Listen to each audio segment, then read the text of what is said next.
Hello everyone, welcome to civil वाला daily current affairs. आज है 19 जुलाई और डिस्कशन स्टार्ट करने से पहले जैसा कि आपने थंबनेल में भी दिखा होगा, किम कार्दाशियन जो एक अमेरिकन एक्ट्रेस और सिंगर है, वो अभी हाल ही में जो अंबानी जी की मैरिज का जो प्रोसेस था उनके बेटे का, उसमें वो आई थी और वहाँ से ये जो डिज़ीज़ है, ये जो रोग है, वो न्यूज़ में है।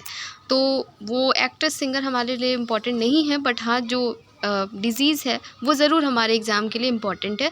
तो क्या होता है कि जो सोराइसिस है एक स्किन डिज़ीज़ है और इसमें क्या होता है कि इसमें रैश होते हैं with स्कैली patches, most commonly on the knees, elbows, trunk और स्कैल्प में, घुटनों पे, कोहनी पे, है ना, इस जगह पे जो है वो पैचेस आपको दिखाई देंगे।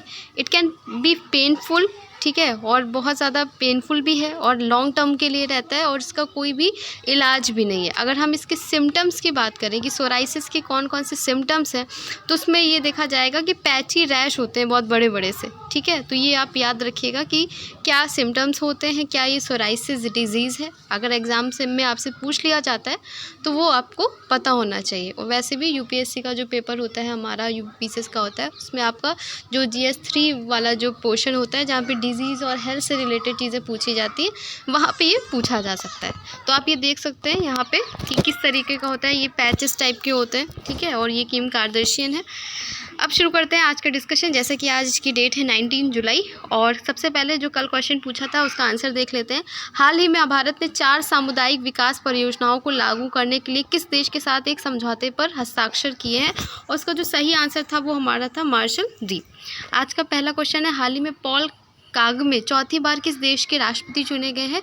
Recently Paul Kagame has been elected for 4th time as a president of which country. Option A है रवांडा, बी है केन्या, सी है नाइजीरिया और डी है युगांडा। तो इसका सही आंसर है हमारा ऑप्शन ए रवांडा। रवांडा के राष्ट्रपति पॉल कागमे ने 99% वोटों के साथ अपना चौथा कार्यकाल जीता है और राष्ट्रीय चुनाव आयोग के अनुसार 79% वोटों की गिनती के साथ उन्होंने ये जीता है, ठीक है। तो आप ये याद रखिएगा कि ये किस देश के हैं, रवांडा से रिलेटेड है। नेक्स्ट क्वेश्चन है हमारा, हाल ही में सीरम इंस्टीट्यूट ऑफ इंडिया और ऑक्सफोर्ड यूनिवर्सिटी ने किस देश में उच्च प्रभावकारिता वाली मलेरिया वैक्सीन R2-M लॉन्च की है, ठीक है। Recently the serum institute of India and Oxford university have launch high efficiency malaria vaccine R2-1-M in which country.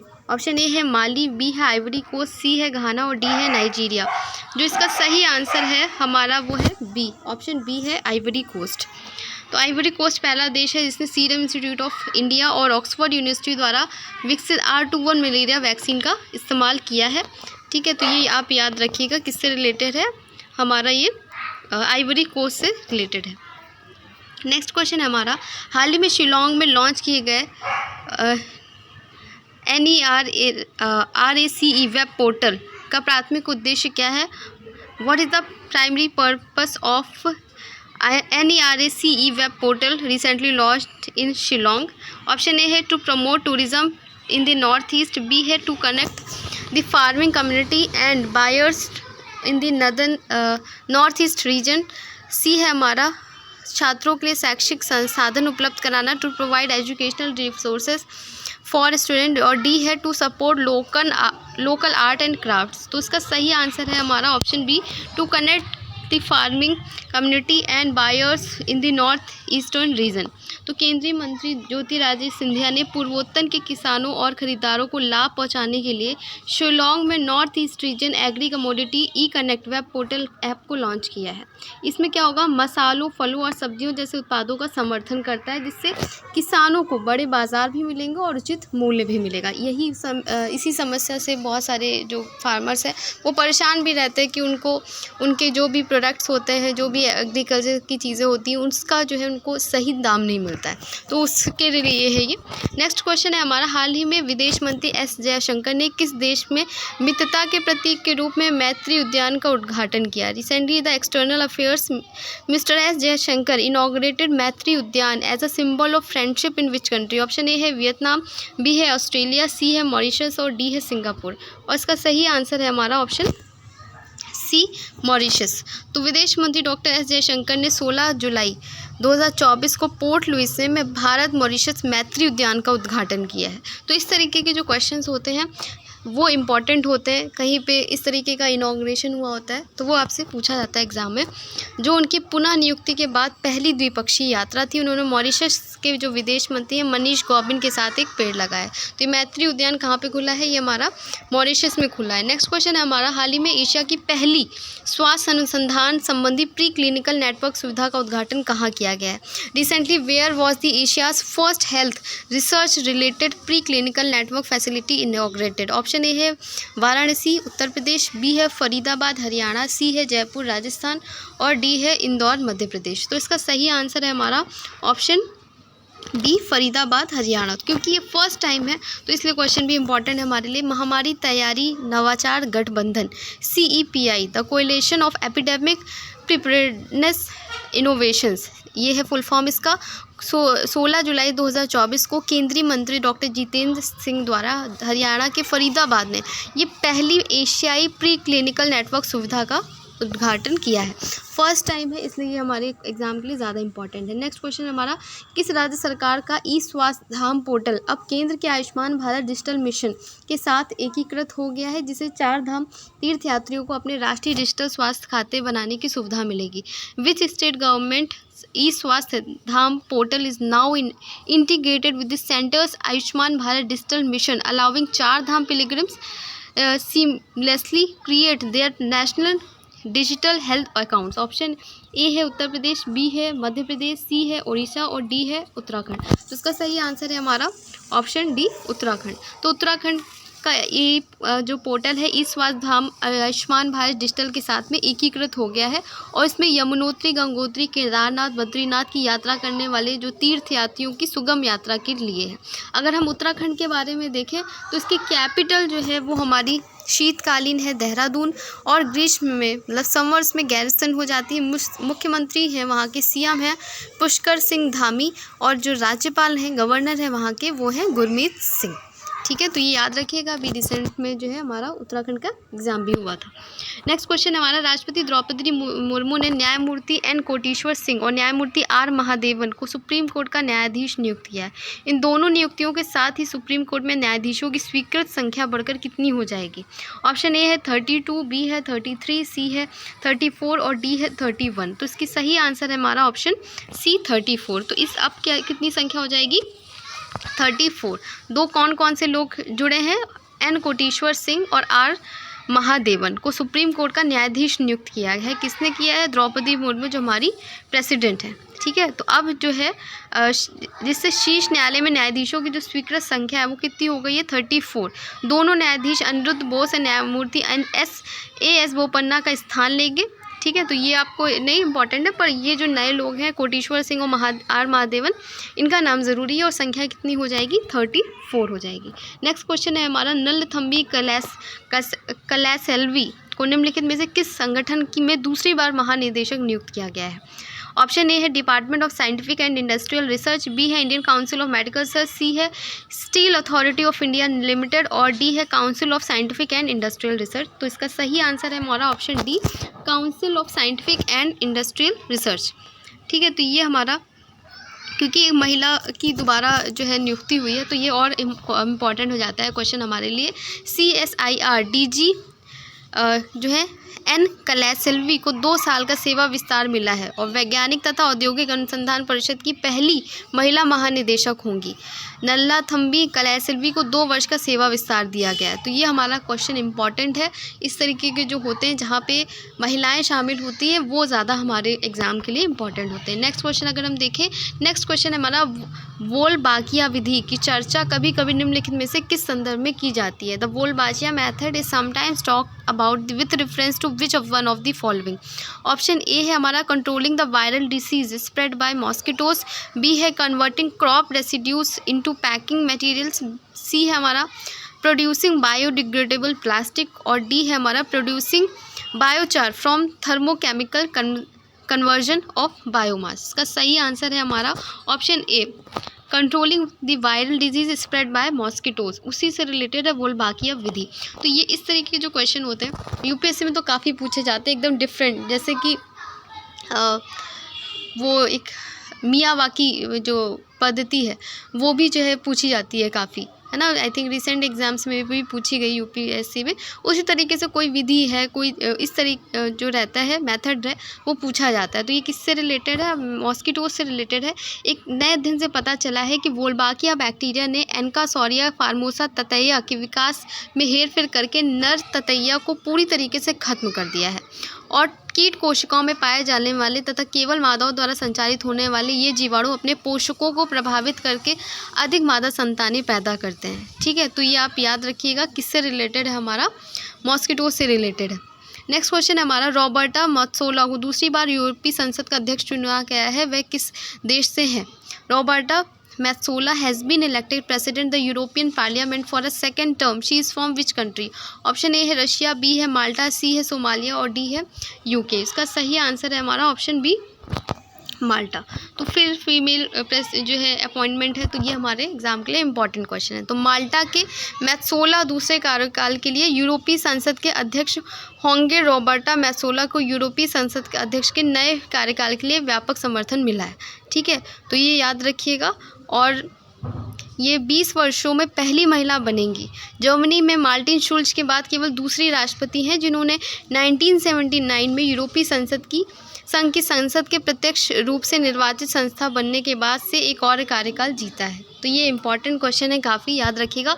अगर हम यूरोपियन यूनियन का देखें तो ये कब फाउंडेड हुआ था? 1 नवंबर 1993 को हुआ था।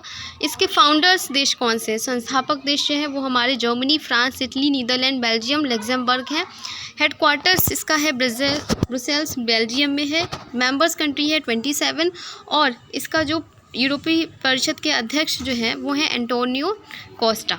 ठीक है, तो ये एक्स्ट्रा इन्फॉर्मेशन थी, याद रखिएगा। नेक्स्ट क्वेश्चन हमारा, विश्व अंतर्राष्ट्रीय न्याय दिवस हर साल किस दिन मनाया जाता है? World day for international justice is observed every year on which day? Option A है 15 जुलाई, बी है 16 जुलाई, सी है 18 जुलाई और डी है 17 जुलाई। तो 17 जुलाई को दो जो है दिन होते हैं, आप देख लीजिए यहाँ पे कि 17 जुलाई को विश्व अंतर्राष्ट्रीय न्याय दिवस होता है हमारा, world day of international justice होता है। और यह दिन अंतर्राष्ट्रीय आपराधिक न्याय को बढ़ावा देने और अंतर्राष्ट्रीय समुदाय को प्रभावित करने वाले जो गंभीर अपराध हैं उसके लिए है। इसकी शुरुआत 17 जुलाई 1998 को हुई थी। इसके अलावा 17 जुलाई को विश्व इमोजी दिवस भी होता है जो कि 17 जुलाई को मनाया जाता है। और इमोजीज़ क्योंकि हम लोग बहुत यूज़ भी करते हैं, बहुत रैपिड यूज़ होता है इसका, उसको बढ़ावा देने और उसका जश्न मनाने से रिलेटेड है। तो इस तरीके का अगर कुछ नया आपसे पूछा जाता है, क्योंकि जैसे ये इंटरनेशनल जस्टिस वाला तो काफ़ी इंपॉर्टेंट है, उसी के साथ आपसे ये भी पूछा जा सकता है इमोजीज से रिलेटेड। नेक्स्ट क्वेश्चन है हमारा, तो आज नंबर ऑफ़ क्वेश्चन है हमारे जो है 15 है। और ये मैंने सोचा है कि नंबर ऑफ़ क्वेश्चन जैसे है कि आप लोगों ने कहा भी था कि आप बढ़ाइएगा, तो मैंने कोशिश की है कि काफ़ी सारा जो करंट अफेयर्स का जो पोर्शन है आपका डेली पे कवर हो जाए, इसलिए मैंने नंबर ऑफ़ क्वेश्चंस बढ़ाए हैं। आप बताइएगा कमेंट सेक्शन में कि आप चाहते हैं कि मैं 15 क्वेश्चंस रखूं, नंबर ऑफ़ क्वेश्चंस को इंक्रीज़ करूं या वही 10 क्वेश्चंस ही रखूं। तो जैसा आप बताएंगे वैसा हो जाएगा। कमेंट सेक्शन में अपनी राय ज़रूर दीजिएगा। Skill India digital hub portal किसने लॉन्च किया, जिसका उद्देश्य पारदर्शिता बढ़ाना और पूरे भारत में कौशल विकास के अवसरों तक आसान पहुँच की सुविधा प्रदान करना है? तो इसका सही आंसर है हमारा ऑप्शन डी, जयंत चौधरी। तो ये जयंत चौधरी द्वारा है। जयंत चौधरी ने पारदर्शी योजना पहुंच के लिए इस स्किल इंडिया डिजिटल हब का शुभारंभ किया है। कौशल विकास एवं उद्यमिता मंत्रालय में केंद्रीय राज्य मंत्री जयंत चौधरी ने skill India digital hub portal का शुभारंभ किया है। अगर हम SIDH के बारे में देखें तो SIDH भारत के डिजिटल सार्वजनिक अवसंरचना का अभिन्न अंग है। ठीक है, और जो भारत सरकार की एक प्रमुख पहल है जिसका उद्देश्य कौशल विकास के लिए डिजिटल प्रौद्योगिकियों का लाभ उठाना है। नेक्स्ट क्वेश्चन देखते हैं। हमारा नेक्स्ट क्वेश्चन है, अभ्यास पिच ब्लैक जो है वो किन देशों के बीच आयोजित होती है? Exercise pitch black 2024 has been conducted between which of the following 2 countries? India and Australia, India and UK, India and Russia और इंडिया एंड USA। इसका सही आंसर है हमारा option A, India and Australia. तो पिच ब्लैक जो exercise होती हैं, maritime exercise होती हैं, तो ये सारे क्वेश्चन जो है वो काफ़ी पूछे जाते हैं, इजी भी होते हैं, न्यूज़ में रहते हैं, तो आप अगर डेली भी देख लेते हैं एक बार तो वो आपको लर्न हो जाएगा। तो पिच ब्लैक जो हमारी एक्सरसाइज है वो रॉयल ऑस्ट्रेलियन एयरफोर्स बेस से रिलेटेड है। ठीक है, इंडिया और ऑस्ट्रेलिया के बीच में ये होती है और 2024 में royal Australian air force base Darwin और में जो है हुआ है। और इसमें पिच ब्लैक नाम बड़े निर्जन क्षेत्रों में रात्रि के समय उड़ान भरने पर जोर देने के कारण लिया गया है। ठीक है, तो ये याद रखिएगा कि इसका नाम ऐसा क्यों है। नेक्स्ट क्वेश्चन हमारा 14 जुलाई 2024 में जारी की गई है IMF रिपोर्ट के अनुसार 2025-26 में भारतीय अर्थव्यवस्था की संभावित वृद्धि क्या है। According to the IMF report released in July 2024, what is the likely growth rate of the Indian economy in 2025-26। Option A है 6.5%, बी है 7.2%, सी है 7.0% और डी है 6.8%। इसका सही आंसर है हमारा ऑप्शन ए है हमारा 6.5%। IMF ने 2024-25 के लिए भारत के विकास का अनुमान बढ़ाकर 7% कर दिया है। और IMF ने अपनी विश्व आर्थिक रिपोर्ट में 2024-25 में भारत की सकल घरेलू उत्पाद GDP वृद्धि दर के अपने पूर्वानुमान को 20 आधार अंकों से बढ़ाकर 7% तक कर दिया है। इसमें अलग अलग जो निकालते हैं सूचियाँ वो परसेंटेज दिए हैं, आप यहाँ पे PDF से पढ़ सकते हैं। नेक्स्ट क्वेश्चन हमारा गाज़ा पट्टी अक्सर किसी संघर्ष से जुड़ी रहती है। The Gaza strip is often associated with which ongoing conflict. Option A है सीरियाई गृह युद्ध, बी है इजराइल फ़िलिस्तीन संघर्ष, सी है इराक युद्ध और डी है यमनी गृह युद्ध। तो इसका सही आंसर है हमारा ऑप्शन बी, इजराइल फ़िलिस्तीन संघर्ष से रिलेटेड है ये। तो गाज़ा पट्टी इजराइल फ़िलिस्तीन संघर्ष का एक केंद्रीय क्षेत्र है। ये इजराइल और फ़िलिस्तीनी समूहों के बीच हिंसा और राजनीतिक तनाव का केंद्र बिंदु है। ठीक है, नेक्स्ट क्वेश्चन है हमारा जो आज का टेस्ट क्वेश्चन है वो देखते हैं। टेक्स्ट क्वेश्चन है हमारा कि रॉबर्ट मॉत्सेला को दूसरी बार यूरोपीय संसद का अध्यक्ष चुना गया है, वह किस देश से रिलेटेड है। इसका आंसर आपको जो है कमेंट सेक्शन में करना है और बताइएगा कि नंबर ऑफ़ क्वेश्चन जो इंक्रीज़ हुए हैं वो आपके लिए हेल्पफुल है। और जो हमारा ये गाज़ा पट्टी वाला इशू था, तो आप मुझे बताइएगा इज़राइल की जो बाउंड्रिंग कंट्रीज़ हैं उनके नाम बताइएगा। ठीक है, और मैं कोशिश करूँगी कि PDF में जो है जब आपको PDF मिले उससे पहले मैप पीस में अटैच हो जाए ताकि आपको और थोड़ा सा वो हेल्पफुल रहे। तो आज का डिस्कशन यहीं तक था, कल मिलते हैं एक नए डिस्कशन के साथ में। और एक नई सीरीज़ शुरू करना चाहते हैं हम, कुछ 5 मिनट सीरीज़ करके रहेगी जिसमें आपको कोई भी छोटा सा टॉपिक आपका रिवाइज़ करवा दिया जाएगा स्टैटिक का, जैसे कि शेड्यूल्स हैं हमारे, फंडामेंटल ड्यूटीज़ हैं, DPSV है, या हर सब्जेक्ट के, या ज्योग्राफी है तो ज्योग्राफी की जो है हमारी इंपॉर्टेंट स्टेट्स रिलेटेड है या बाउंड्रिंग कंट्रीज़ रिलेटेड है।